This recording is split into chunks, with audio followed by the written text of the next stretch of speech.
around the world. Tonight we'll be discussing the role and the power of the media in this country and the influences that it has on our lives that we may not realize.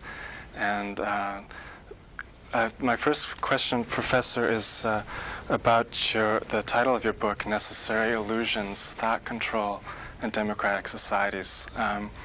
When people hear those terms of thought control and propaganda, most often they associate those with more totalitarian societies, and certainly not democratic societies. Could you explain those terms and what that means? Well, actually, the basic idea is given by the title, which is actually not mine. I borrowed it from Reinhold Niebuhr, who's a very distinguished moralist and foreign affairs analyst. He was known as the theologian of the establishment. He was the guru of the Kennedys and the Cambridge intellectuals, and George Kennan, and so on. And he expressed the view that it's the task of the intellectuals, people who he called the cool observers, to create necessary illusions and emotionally potent oversimplifications for the general public. The reason is that the general public are naive and naive simpletons, and you've got to ensure that they don't get involved in managing their own affairs or participating in the political system or making decisions and so on. It would be immoral to do that, as it would be immoral to let a 3-year-old run across the street. You have to take care of them. And the way you take care of them is by creating these illusions, these necessary illusions that kind of keep the silly people on course.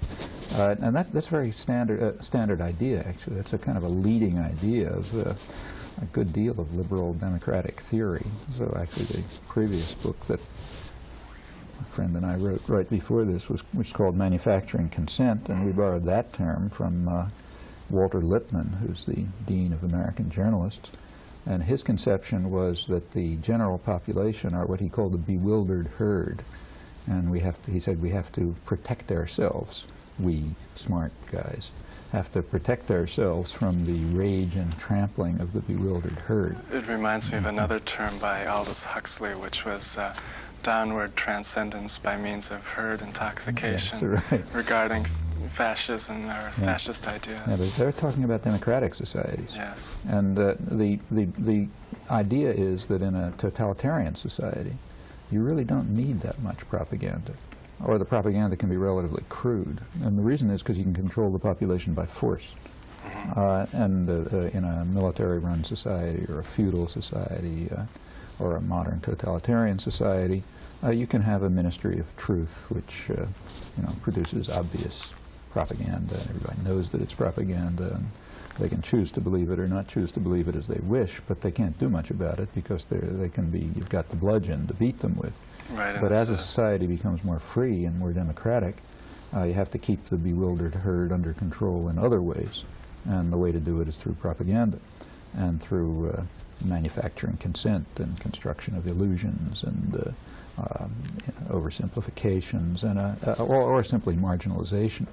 A large part of the task of the media is simply to direct people away from issues. So keep them focused on sitcoms and spectator sports or something, anything, as long as they don't get involved in something that might be serious.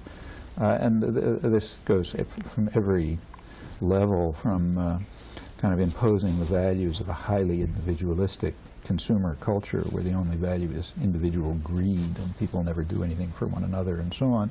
That's one aspect, all the way up to concocting a framework of a delusionary framework for the interpretation of domestic and international affairs. And different parts of the media have a different role to play in this respect. Incidentally, these ideas are not modern. Right. They go back to the earliest modern democratic revolutions. The first real modern democratic revolution was in the 17th century in England, when there were, for the first time, radical ministers and tradesmen were producing pamphlet literature and organizing people and reaching out to the general public for the first time. And they had real highly radical democratic ideas. I mean, they were talking about the rights of ordinary people to control their own lives, universal education and access to health and all sorts, and a lot of which is still not, still far on the agenda. And that had to be suppressed because the people, as they put it in those days, are getting so arrogant that they are refusing to submit to a civil rule. And have to be repressed. And that same idea reappears over and over again. In the American Revolution, for example, the general public, after the revolution had won, the general public had to be taught that the ideas that appeared in the revolutionary pamphlets about freedom and equality were not to be taken seriously. Popular uprisings, like, say, Shays' Rebellion in New England of rebellious farmers, had to be crushed by force. Those guys were taking this libertarian rhetoric seriously, and they had to be taught that the way it works is different. This country was founded on the idea that the people who own the country ought to govern it. That phrase is John Jay's, the president of the Constitutional Convention. Modalities had to be worked out to ensure that the people who own the place also govern it. With the rise of modern corporations, it sort of took new forms. The ideas keep being remodeled and reshaped. In the 20th century, it became just a major industry. In the early part of the 20th century, the public relations industry was created, and it's grown into a huge industry. And it's very frank about what it does. In fact, its leading figure, Edward Bernays, lives right here in Cambridge. Yes. He wrote back in the 1920s, I suppose, about what he called the engineering of consent, which he said is the essence of democracy. He wrote a book called Propaganda, in fact, in which he described the way you have to control people's thinking.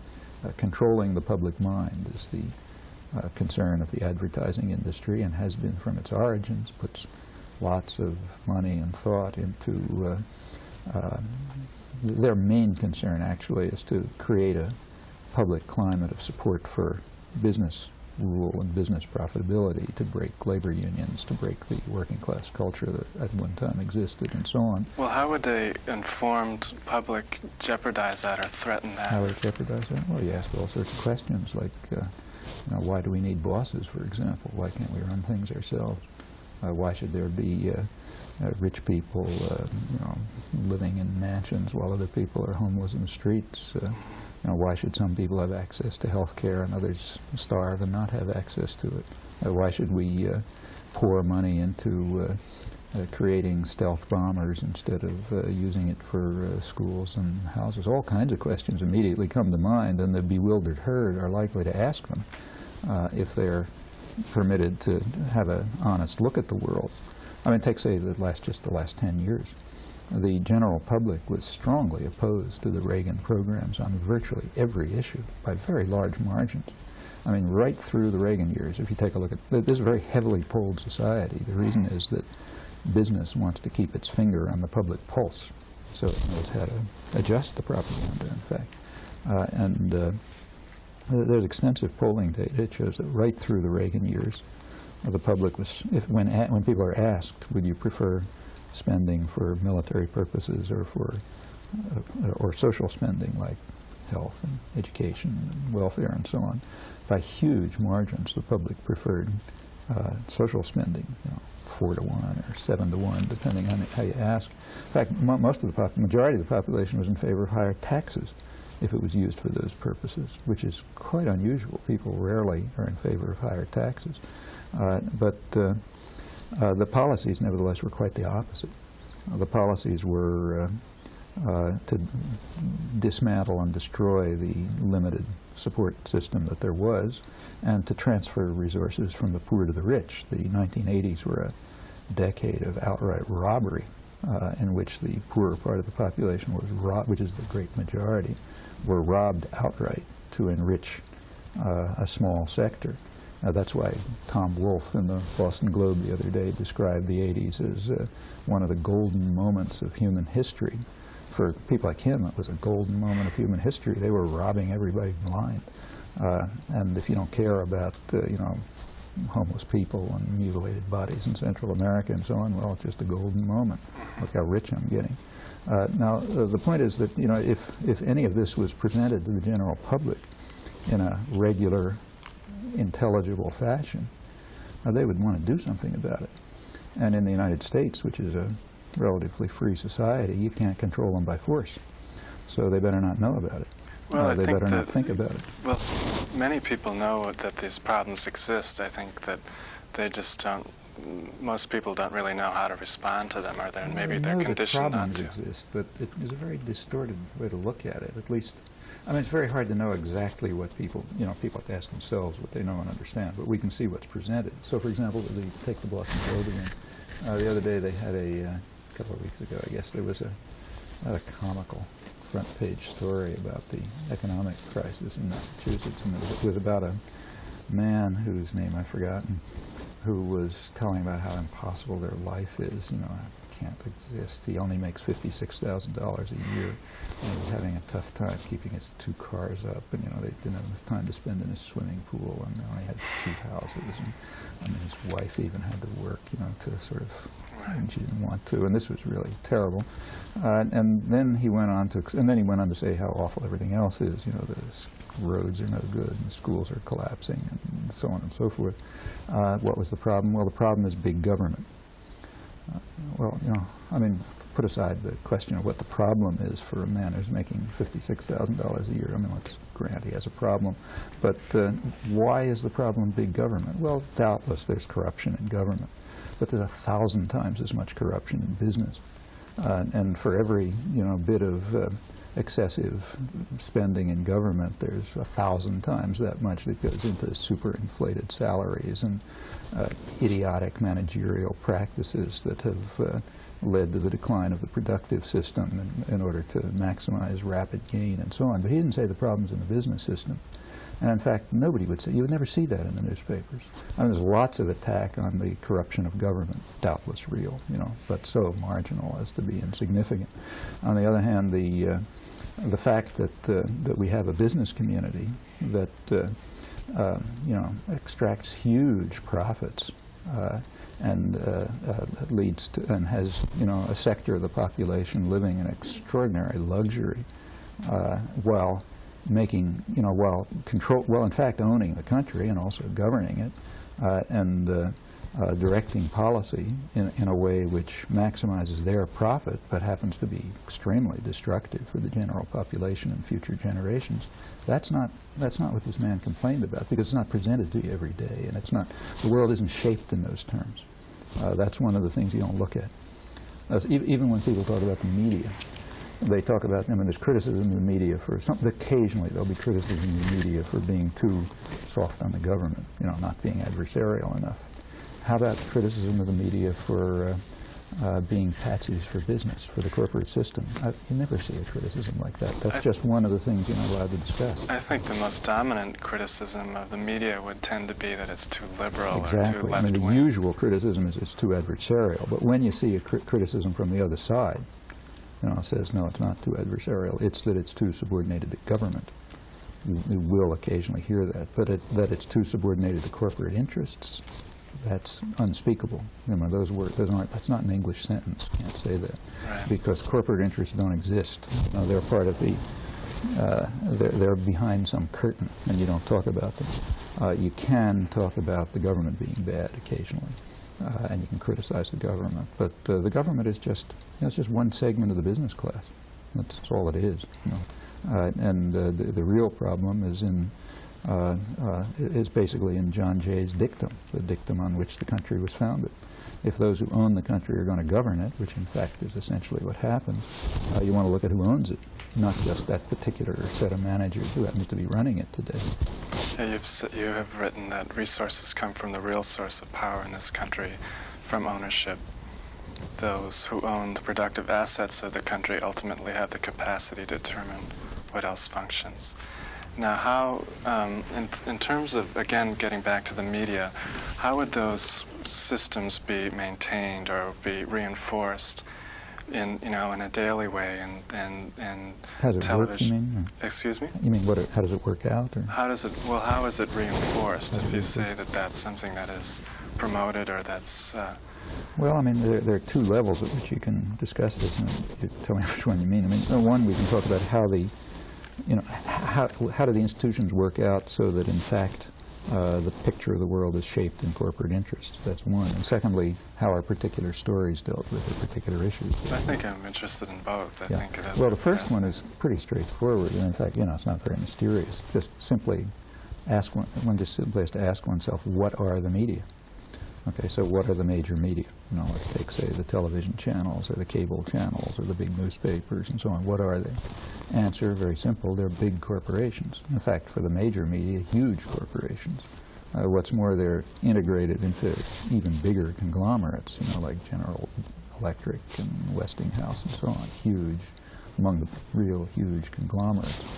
Now, like any other corporations, they have a product which they sell to a market. The market is what keeps them going. Well, what's the market? The market's advertisers. That's what funds the media. They're not funded by people who read them or look at them. Like when you turn on the tube, CBS doesn't get a cent out of it.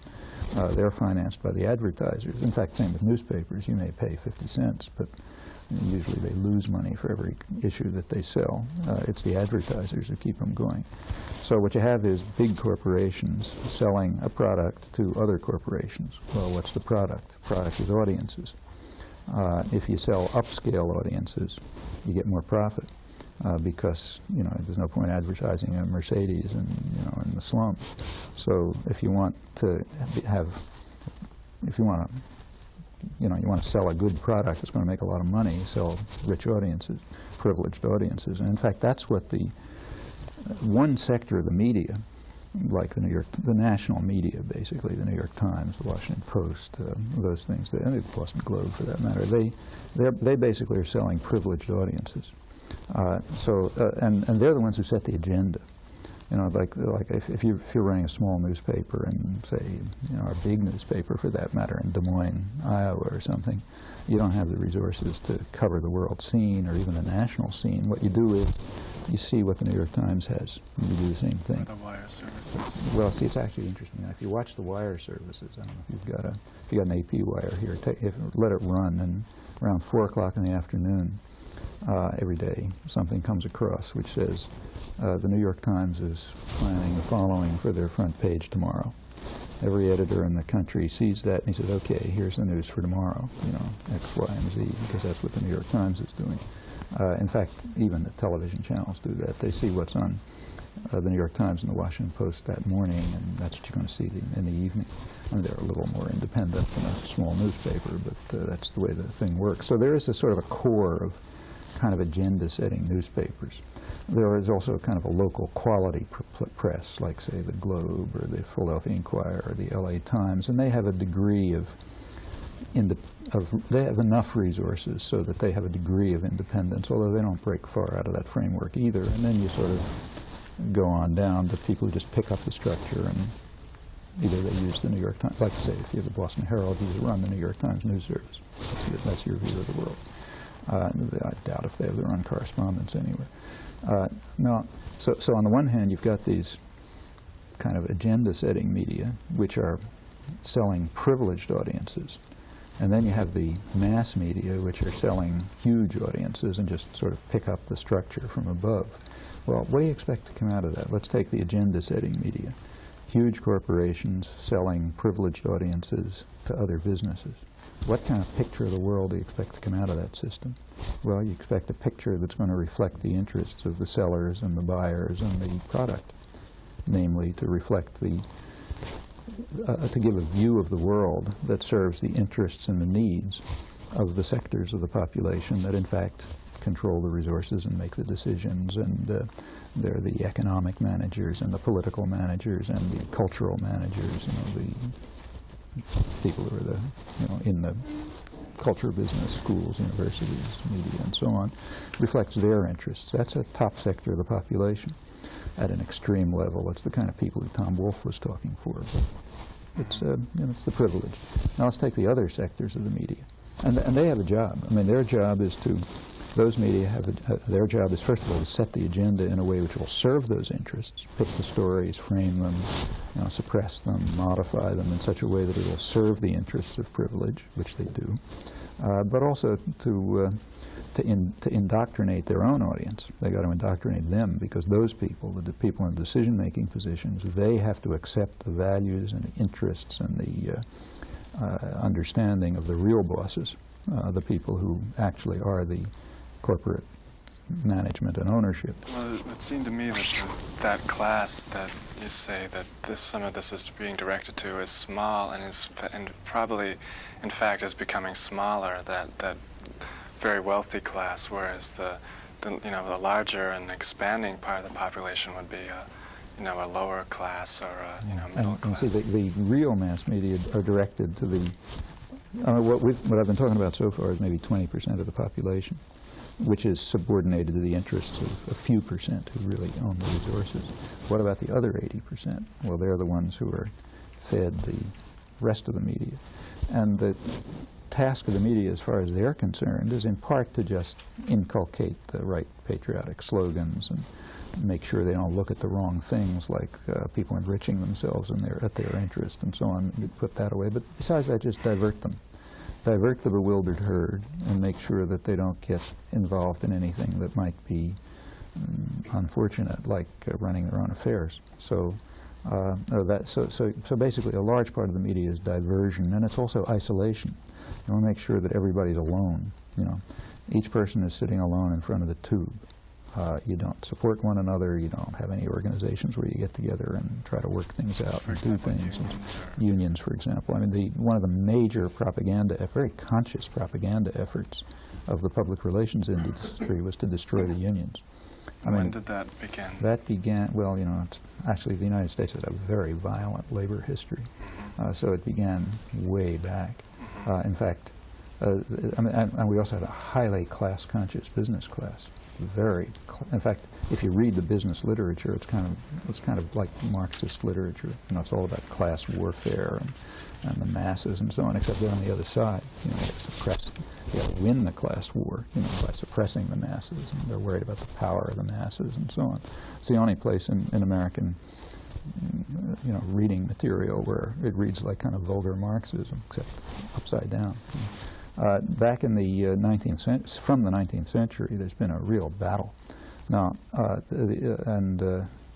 American labor lost it.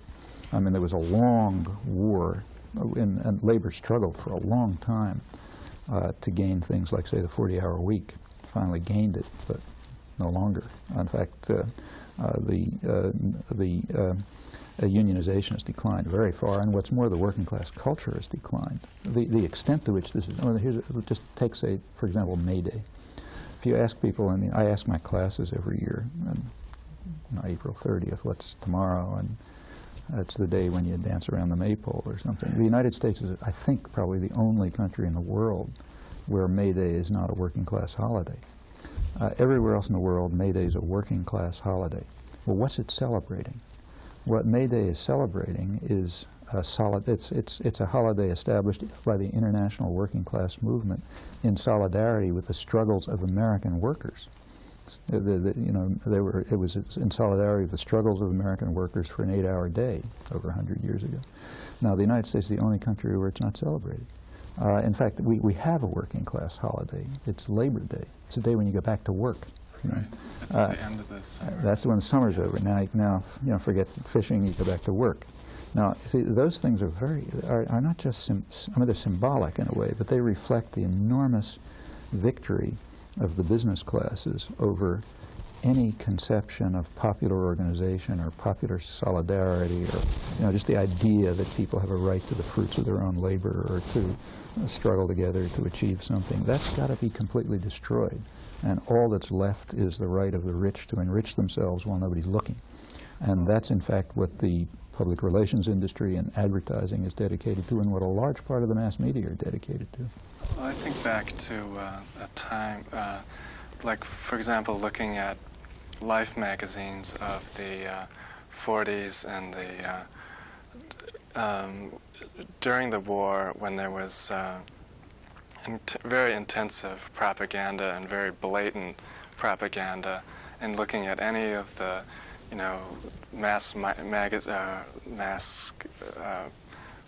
magazines of that time, for example, as I said, Life magazine, there's very intensive propaganda about, caricatures of Hitler and so on.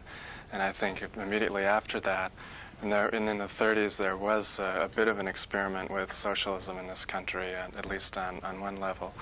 But then, immediately after the war, again, to look at some of these magazines and see the intensity of the propaganda effort to shift people's values and to much more of a consumer orientation and so on. Associated incidentally with a big attack on unions, starting right after the war, and an effort to roll back what had been gained by the working class and the poor during the 30s. And women's roles. It was very self-conscious. I mean, the business literature is full of discussion of how to do it.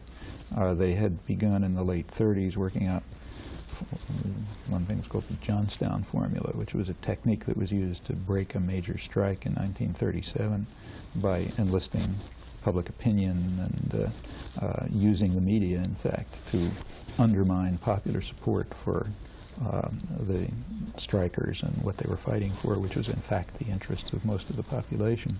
That was considered a big success. During the war, of course, this was all put on hold because he had another job. But immediately after the war, there was a major attack by business, government, the intellectual classes, and so on, to destroy the unions, the working class culture, solidarity, popular organization, and to restore centralized power at the hands of the privileged. That led to the quiet period of the 50s. When popular movements began again in the 60s, the same thing happened. In fact, there's a very interesting book that everybody ought to read called The Crisis of Democracy, put together by a group called the Trilateral Commission, which is basically the international liberal establishment. At what time was that? This was 1975, the book came out. And it's the people around Carter. In fact, Jimmy Carter and virtually his entire administration came out of that. So it's the kind of liberal wing of the international ruling class. Trilateral meant United States, Europe, and Japan.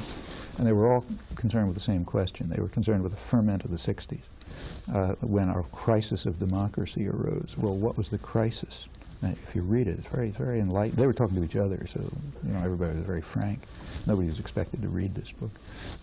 The crisis was that people were organizing. Sectors of the population that are usually passive and apathetic were beginning to enter the political arena. Ethnic minorities, women, young people, poor people. I mean, people were just getting together and trying to organize and get into things and put. Within the Democratic Party as well, after the crisis in the 1968 election and everything that happened in Chicago, by the 1972 election, there was at least temporarily, the party had been restructured in order. Yeah, and that was called the crisis. The crisis was that democracy was beginning to work. And in fact, the spokesman for the United States, who happens to be a big professor at Harvard, Samuel Huntington, he said that he described sort of the good old days when you didn't have a crisis. He said Truman had been able to run the country with the assistance of a small group of Wall Street lawyers and bankers. Then there was no crisis. Everything was the way it was supposed to be.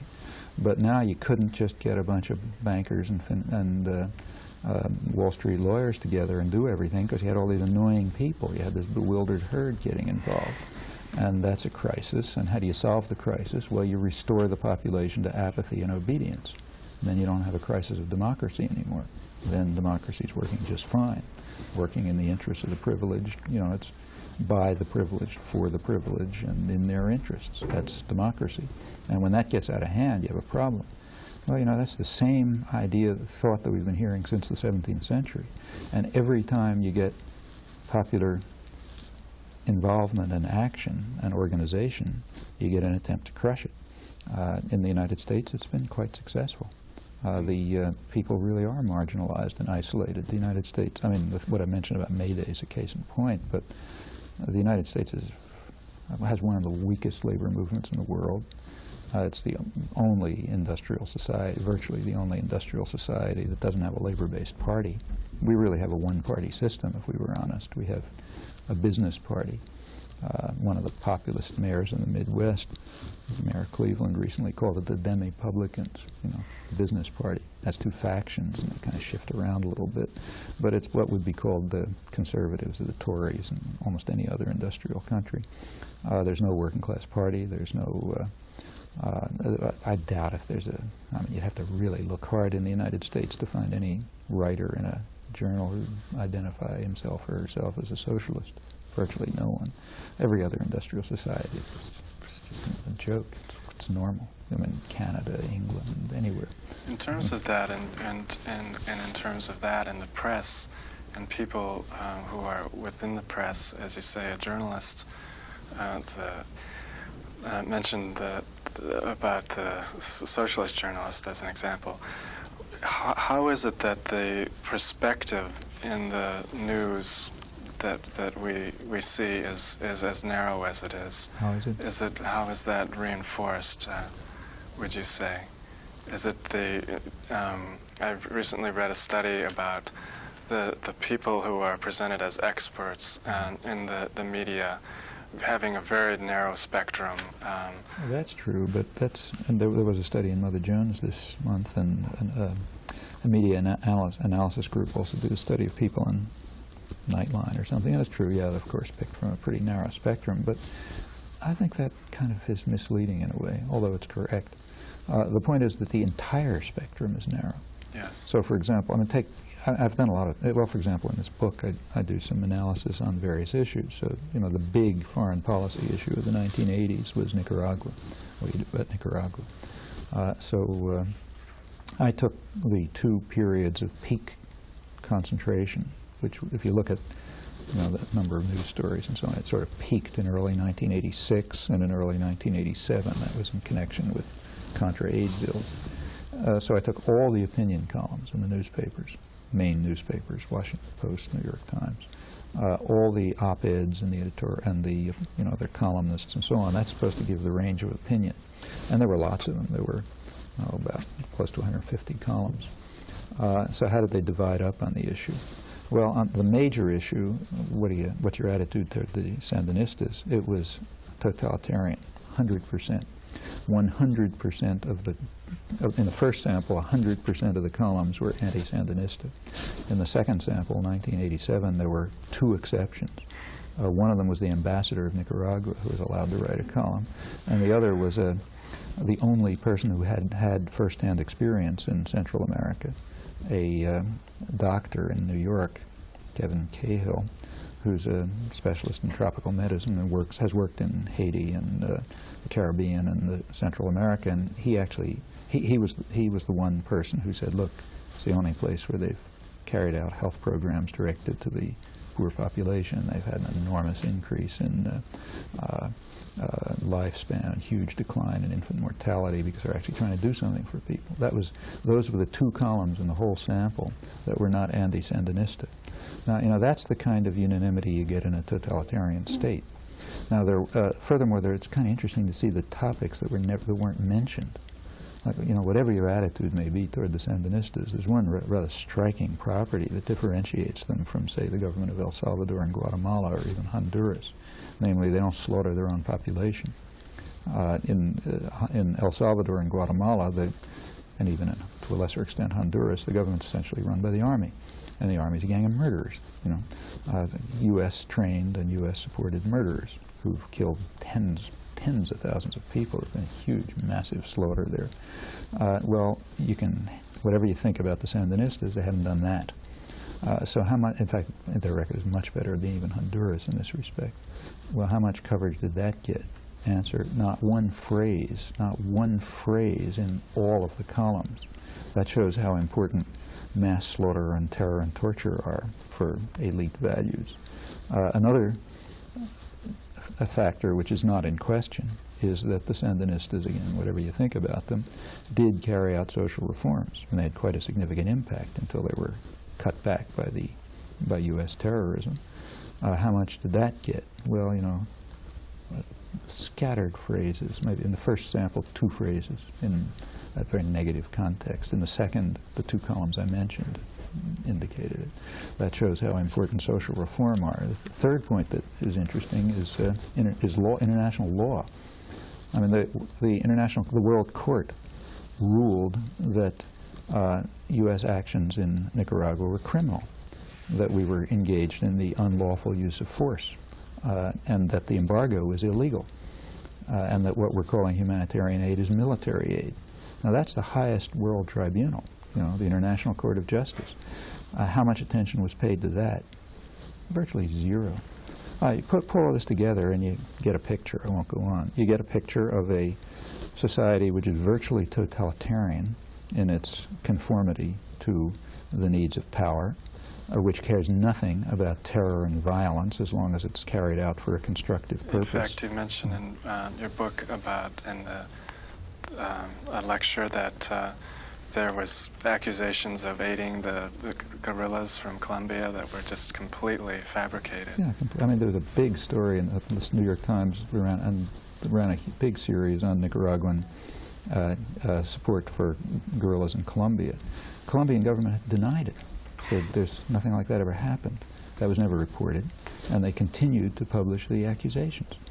It got to the point where they even had a big editorial a couple of months after this event, which denounced the Sandinistas for support for the guerrillas, and it said, in fact, they had a mass. They carried out a mass in Nicaragua for the guerrillas, some of them who had been killed in an army operation. A reader in Arizona was curious about that, and he wrote the New York Times a letter asking them if they could give him some information about this mass. He kept at it. You know, they never published his letter, but he kept at it, and finally they conceded. The foreign editor conceded privately that they would never publish it, that what actually happened was that there was a mass for something else. And in the mass, somebody got up in the back of the room with a poster about the guerrillas and was taken out. That's what happened. So that becomes Nicaraguan support for the guerrillas and running a mass for them. Well, they conceded it in private, but they never made a correction. And it just goes on and on like this. I mean, I'm picking one issue. You pick any issue in the world and you'll get the same story. These are the operations of a well-organized propaganda system with perfectly obvious objectives. It's a very interesting case, the United States, because it's done without force. Nobody's forcing them to do it. You know, nobody's got a gun at their heads. This is done out of interest. You know, it's done out of interest and out of institutional need. So it's not totalitarian. It's done under conditions of freedom. That's what I mean by thought control in a democratic society. I see. Well, we're planning to take some questions from the people that are here in our studio to discuss some of the topics we've been discussing tonight and some other questions, and perhaps we can take the first question now. Hi, Dr. Chomsky. Hi. I'd just like to ask what you think the necessary illusions are that are supported by the media's anti-Sandinista bias in Nicaragua. Mm-hmm. Well, that's very clear, actually. There's if we had something that you could call newspapers in the United States, they would tell you what drives American policy towards the Third World and towards Central America, and that's very explicit. This is a free country. You can, the major planning documents have been declassified. You can find out what they say, and here's what they say. They say that the major threat, they say that the roots of American policy in Latin America are the primary root is the economic root, the trade and investment there. They say that the major threat to U.S. interests is what are called nationalistic regimes, which are responsive to the needs of the masses of the population for improvement in living standards and diversification of production for domestic needs. Why is that a threat? Because we have to impose a climate favorable to private business, including guarantees for repatriation of profits for foreign investment. It says we have to protect our resources. And the documents say right back, including the doves, people like George Kennan, we have to support police states if necessary because liberal regimes will be too indulgent to people carrying out these negative actions. Well, it goes on and on like that. This is repeated over and over again in the highest level planning documents. It's applied repeatedly throughout the world. That's why we've continually had to overthrow democratic governments, capitalist governments, in fact, when they became too devoted to their own, to the needs of their own populations. Well, you know, that's what the Sandinistas were. The Sandinistas were directing resources to the general population and away from the elites, and they weren't protecting the interests of the business community, so they have to go. On that, there's unanimity. The only question is how they go. So you have a tactical debate between the people who say, let's do it by terror and violence, let's support the Contras, and then the doves who say, let's do it by economic strangulation and ideological warfare.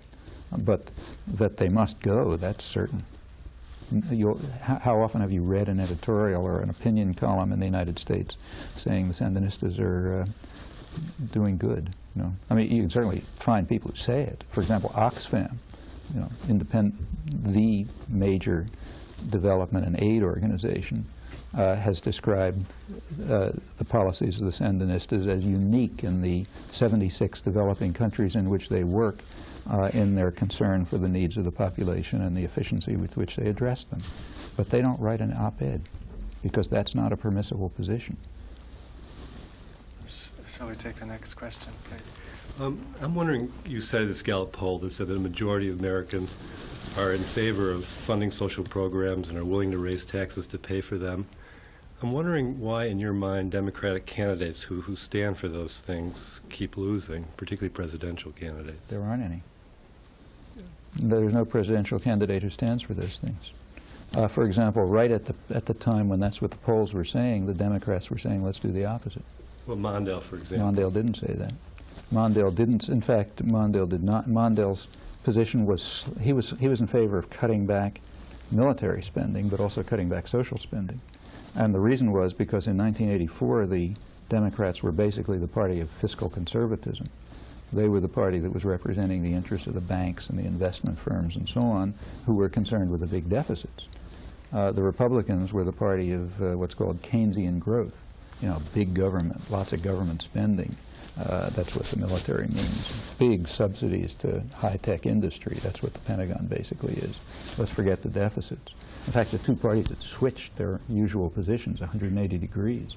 But none of them were talking about dropping military spending in favor of social spending. You can't do that. Military spending is the way we keep high-tech industry going. In fact, Reagan's military spending programs were just basically the Carter programs. They were proposed in the last year or two of the Carter administration, and they were implemented under Reagan. And the reasons were because the business community all fundamentally had the same opinion, that you have to figure out a way to increase profitability of corporations, cut back social spending, and force the public to subsidize advanced industry. I mean, there's one sector of American industry that's basically competitive, high-tech industry, you know, computers and all that sort of thing, electronics. And you've got to get the public to pay for it. The public has to pay for research and development and has to, you know, has to subsidize the costly parts. Then if there's any profit to be made, that goes back to private enterprise. What we call free enterprise is actually publicly subsidized private profit. It happens to be done through the Pentagon system here. And on that there was unanimity. Everyone was agreed, you know, virtually across the board, that you had to cut back social programs and increase military spending, that is, high-tech subsidies. Didn't matter what the public thought. Do you feel that there were any issues raised in the Jackson campaign? Oh yeah, sure. There were issues raised in the Jackson campaign, but you know, they were not presented. I mean, the presentation of Jackson in the media didn't present those issues. It avoided them in favor of other things. Like, and did he make an anti-Semitic remark? Right. Or, you know, did he say this? Did he say that? But not what the populist content of the programs was. Next question, please. Doesn't it appear that the working class is in fact not being pacified anymore and being squeezed right out of the arena? And whose aims would that serve? Is it not being squeezed out? Yeah, I mean, the working class are being pushed further and further rather than being pacified to the point where they're hardly earning a living wage, many people now. Well, that's pacification. I mean, I'm not sure I understand. Yes, you're right. They're being very much suppressed, but they're also being pacified. I mean, labor militancy is at a pretty low level, even though the working class has been suffering. Like, for example, look, real wages, the amount you actually can buy for what an hour's work gives you, that's been declining since about 1973. That's unprecedented in American history. It's never happened before. Meanwhile, the richer sectors of the population, especially in the 80s, their incomes have been going way up. Their economic value has been going way up. Nevertheless, the reaction, the working class, the reaction to this on the part of the working class and the poor is pretty limited. I mean, it's not zero. Isn't that fuel for something to happen eventually? Pardon? One would think that is fuel for something to eventually. Well, I mean, the point of the goal of the cultural system is to prevent it from happening by preventing people from even seeing it. So I don't think people are in general aware of the fact that living standards for the mass of the population are regularly going down, and that it's going to be even worse in the future because the enrichment of the rich is taking place at the expense of future generations. That's what the deficits amount to. But you know, that's not presented. I mean, you know, if you look at the figures, you can see it. In fact, if you look at your lives, most people can see it. But they are not presented with this characterization of the world on a daily basis. You may find an article on page 78 someday that, you know, says something about it. But what is not presented is this ought to be this ought to be up front. This ought to be the headlines. Ought to be presented daily, so you see what's happening to your world. And that's not being done. If that were happening, you probably would get labor militancy. Next. Well, I suppose my question follows from that. I'd like you to describe the marginalization of the criticism. It's not merely lack of access. There's a whole host of things that are happening in order for these things not to be brought to everyone's attention. How does it work? Yes. The marginalization? Well, you know, there are plenty of critics around, but they, I mean, they occasionally talk on community access TV, yes. TV or on community-supported radio stations. For example, around the country where there are listener-supported radio stations, I don't mean like WGBH where you send in your $10 and they do whatever they feel like, but I mean really community-supported radio stations where you send in your $10 and then you play a role in deciding what they do and there's interaction. Towns and cities that have that are rather different. I spend a lot of time traveling around the country. When you go to a place like, say, Boulder, Colorado, or, you know, Madison, Wisconsin, or some place that has a lively listener-supported radio station, you feel the difference in the popular culture because people do have a way of participating and presented to them on a regular daily basis an alternative picture of the world which reflects their interests and their concerns and, in fact, reality. That doesn't happen in places like Boston. And where there are individual critics, they will, of course, be very much marginalized. Well, take, say, that book that was mentioned. That book was actually based on lectures that were given over the national radio in Canada, the Canadian Broadcasting Corporation, a series of, you know, a big series of lectures every year that was given there. Then the book was published in Canada, and it's on the bestseller list in Canada. In the United States, in Boston, it was also published in Boston, but the Boston Globe wouldn't even list it under the listing of books by local authors, you know, a local boy makes good type list that they have every Sunday where, you know, if you write a chapter in a cookbook, they have you listed there. But and of course there couldn't be a review in the United States. It's inconceivable. Nobody would have heard of it. Well, that's the difference. And that happens across the board. I mean, my colleague Edward Herman and I, who wrote the Manufacturing Consent book, our first book was published by a publisher that was owned by Warner Communications, who also owns this outfit. They didn't like that book. They didn't want the publisher to distribute it. 20,000 copies had been printed. The publisher, which was a successful publisher, insisted on printing it. They put the publisher out of business. They literally put them out of business and destroyed their whole stock to prevent them from distributing that one book. That was your book? That's Warner Communications. Now that's extreme. Things usually don't get that far, and I don't want to suggest that that's typical. But there's a whole range of ways to ensure that unless you conform to the basic doctrines of the system, you're not going to be heard. There's a mechanism that begins in kindergarten. that starts filtering people out for obedience and conformity. It goes for the schools and the colleges and the professions. And if you pass through those filters, you can take part. And if you start deviating, you'll be cut off. Let's take our next question, please. Yeah, I'd just like you to comment on, well, this is an observation. I think probably the people who most buy the necessary illusions are probably the ones who would be most surprised to be considered in the bewildered herds. Like people who feel that they're educated, probably make $56,000 a year, etc.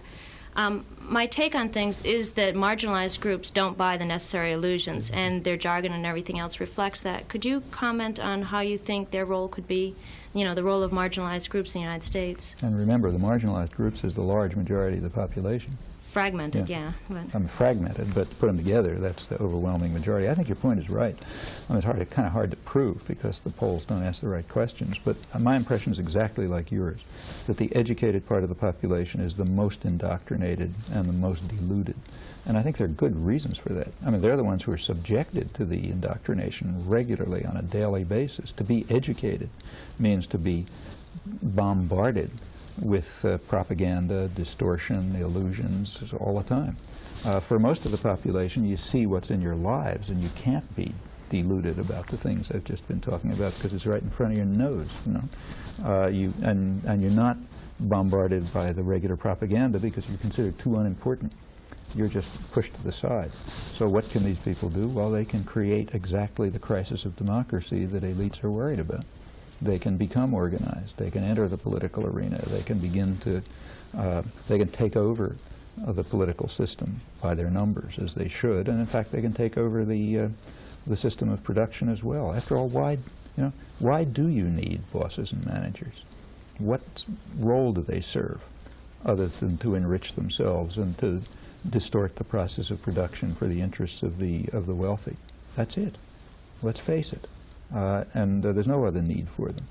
And as long as you have, there's no law of nature that says that the people in a factory can't run the factory. In fact, they can do it better than the manager. They know better what's going on, and so on and so forth.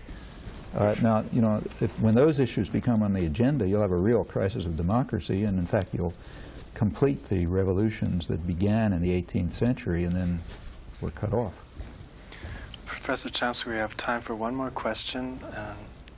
I just wonder if the opening of the so-called Iron Curtain threatens any of our necessary illusions, and if you foresee any changes as a result of that.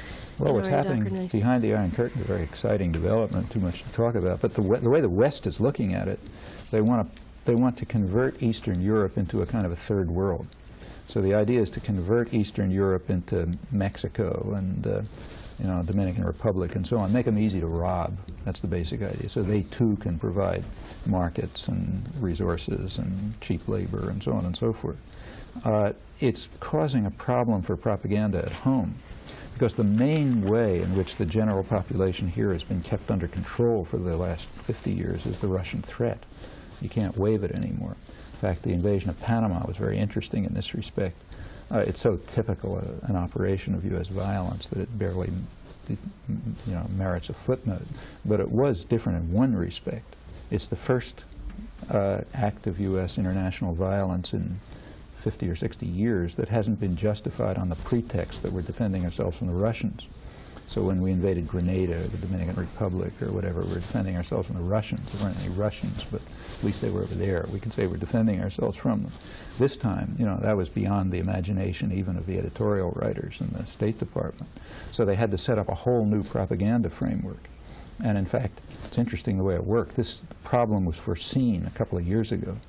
And as soon as the United States decided that Noriega, who had been their thug for decades, they decided that he was getting too independent and he had to go. The media took the cue and they began a process of demonization. He's a minor criminal by the standards of the people the United States supports. He looks like a choir boy. But they turned him into the major monster since Attila the Hun. The drug war, which is a complete hoax in my opinion. Drugs is a serious problem, but the drug war is not directed to it. The drug war is largely designed as a way of controlling the American population. Can't terrify them by the Russians, terrify them by narco something or other, and this was used. So Noriega is a minor figure in the drug system, less significant than George Bush, for that matter, and certainly less significant than the bankers who were being put back into power in Panama. But he became, he was somehow turned into the center of the international drug cartel. Well, this huge propaganda operation has been going on for a couple of years, and by the time they've tried various ways to get rid of Noriega, because he was too independent, and Panama has to be under a docile, pliable government so that we control the canal and so on. By the time they decided to invade, Ted Koppel could get up and say he's a member of the fraternity of international villains who Americans love to hate. Sure, after several years of demonization. Why did they love to hate him in 1989 and 1985 when he was our boy? He's just as much of a thug then as he is now. Ted Koppel didn't ask that question, because to ask that question would be immediately to see the necessary illusions crumble. Well, that's the kind of problem that the U.S. propaganda system is facing and will continue to face, with the inability to conjure up the Russian threat whenever it's needed to justify more military spending at home or more intervention overseas or whatever. Professor Chomsky, I'm afraid we're out of time. I very much appreciate your comments and the questions from our audience. It's our hope that this evening will give people perspective on the news and where it originates, and also an opportunity to look at the news and the information we all receive every day in enormous quantities, not from a jaded perspective, but from an informed perspective on where that information may originate and the impact that it has on our lives. Thank you very much for joining us this evening. My name is Sev Corson, and good night.